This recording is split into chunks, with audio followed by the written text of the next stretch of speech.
Sim, essa cidade com aparência pós-apocalíptica é real.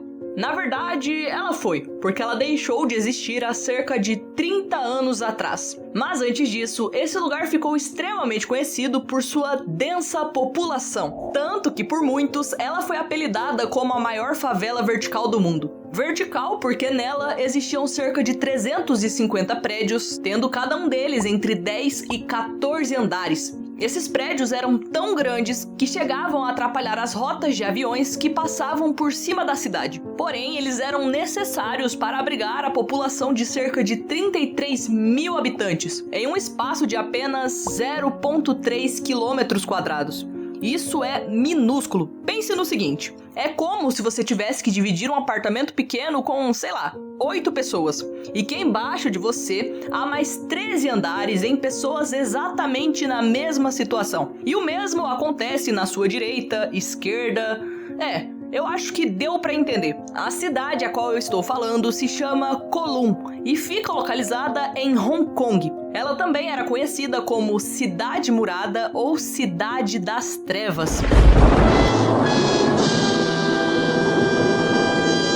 O apertado aglomerado de construções deixava praticamente impossível enxergar a luz do dia, já que as ruas eram preenchidas por edifícios com menos de 1 metro de distância entre eles. A cidade estava tão comprimida que os prédios pareciam uma única estrutura, sem espaço para ruas abertas ou, sei lá, uma praça. Os edifícios da cidade eram construídos de forma aleatória, sem padrão de estrutura, material, cor, enfim. É como na época da escola. Cada um fazia uma parte do trabalho e torciam pra dar certo quando se juntasse. E spoiler, nunca dá. Os prédios eram conectados por passarelas de metal e escadas que conectavam eles pelo teto, com a intenção de que as pessoas pudessem passar por cima. Afinal, as ruas não ajudavam muito. E por fora eles tinham uma espécie de sacada, que dava um ar quase que de presídio. E eu digo quase porque tem presídios que são menos pior. Eles não possuíam sistema de esgoto, então a água vazava pelas paredes e pelo teto. E como não sabiam o que fazer com o lixo, jogavam na rua. E como eu comentei, não havia sol. Então você pode imaginar o quão úmido era esse lugar. A maioria dos moradores andavam de guarda-chuva, até porque eles não queriam arriscar estar andando na rua e um líquido suspeito caindo da sacada de seu vizinho os atingisse.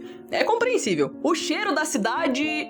Bom, você pode imaginar, além de que era comum encontrar corpos caídos por aí. E alguns moradores viviam em becos isolados e sem ter nem ao menos janelas. A cidade vivia à luz de lâmpadas elétricas, devido à escuridão provocada pelo aglomero de prédios. E é óbvio que o sistema elétrico não era lá um dos melhores. Tá, mas como ela surgiu? Antes de eu te explicar, deixa eu me apresentar. Salve, salve, rapaziada! Eu me chamo Tig e se você gosta desse tipo de vídeo, já peço para que você deixe o seu like e me dê uma moral e se inscreve no canal, porque semanalmente tem novos vídeos como esse e você não quer perder, né?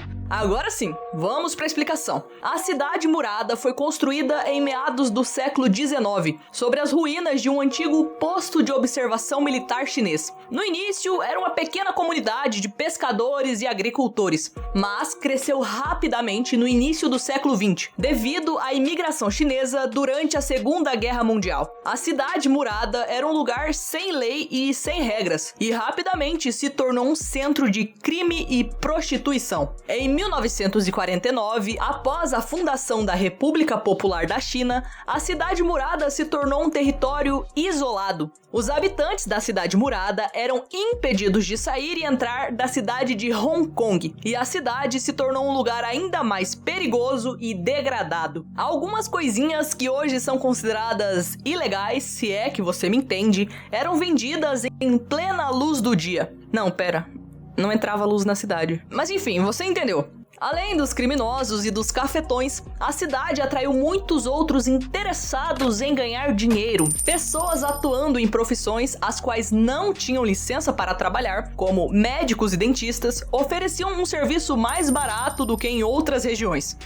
O motivo é meio óbvio, né? Mas ainda assim, isso atraiu muita gente interessada. Olha que bom, a pessoa ganhava um desconto e de brinde levava uma nova doença. E claro, se você fosse fazer uma visitinha à Cidade das Trevas, você não poderia perder a oportunidade de conhecer as comidas regionais, que digamos são bem exóticas. Eu me refiro à carne de cachorro, de cobra, insetos e sabe-se lá mais o que. A cidade também era conhecida como Cidade da Anarquia, pois não possuía governo, ou seja, também não possuía impostos, o que era um prato cheio para os fabricantes, que viram nessa falta uma oportunidade. Apesar das condições difíceis da cidade, os negócios iam bem. Claro, a falta de impostos e de regulamentação ajudava nisso. A cidade abrigava fábricas que produziam uma variedade de produto, desde alimentos até produtos manufaturados, e ela chegou a abastecer várias regiões vizinhas. Assim como diversas comunidades atuais são esquecidas e marginalizadas, lá também não era diferente. Então, por mais que as autoridades ou policiais quisessem tentar controlar a criminalidade da região, não era tão fácil assim. Por isso, por muito tempo, essa cidade foi simplesmente ignorada. No entanto, em 1993, a cidade foi demolida. E acredite se quiser, isso foi um evento controverso, porque apesar de ser um lugar sem lei, sem saneamento e até mesmo sem luz solar, haviam pessoas que consideravam ali o seu lar. Os moradores até argumentaram que isso ia contra os direitos humanos. Em contrapartida, o governo chinês dizia que ali não estava em condições habitáveis. Enfim, o desenrolar dessa história é que, devido à demolição, cerca de 33 mil pessoas foram desabrigadas. Os habitantes da cidade foram realocados em novas casas em outros lugares de Hong Kong. Ah, uma curiosidade legal. A cidade demorou mais de 1 ano para ser demolida, de março de 1993 a abril de 1994. Isso porque era na China. Se fosse no Brasil, a cidade estava lá até hoje. Mas qual é a sua opinião?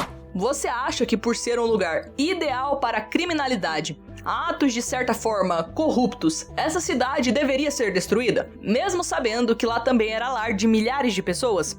Comenta aí porque eu quero muito saber a sua opinião. Bom, pra finalizar, eu acho que você gostaria de saber o que ocorreu depois, certo? Após a demolição, foi construído um parque bem bonito, por sinal. Quem vê assim nem imagina toda a história por trás. Mas você que é ligado no canal já sabe. Então, só me resta te agradecer por ter assistido até aqui e dizer que estou te esperando no próximo vídeo. Tchau!